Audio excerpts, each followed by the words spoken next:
nga bisag gikapoy na ka, bisag gibudlayan na ka, bisag usahay bugat ang problema, pero ni anhi ka dini, ang tawag na ni antos ka nga naman, kay naa kay gusto makabot.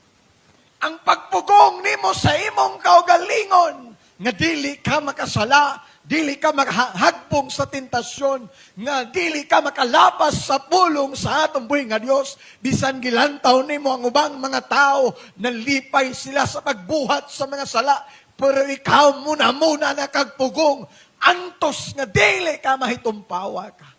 Ingon ana man ang pagpangalagad sa atong buhi nga Dios. Amen. Kalambigit na sa pulong nga pagpangalagad o nga Kristohanon ang pulong nga pag-antos.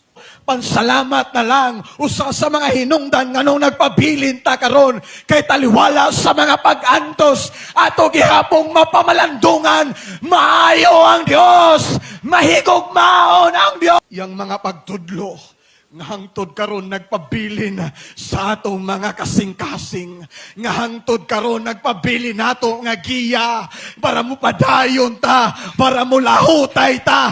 Kung wala siya nagantos, wala tay kadasig nga mabatunan karon.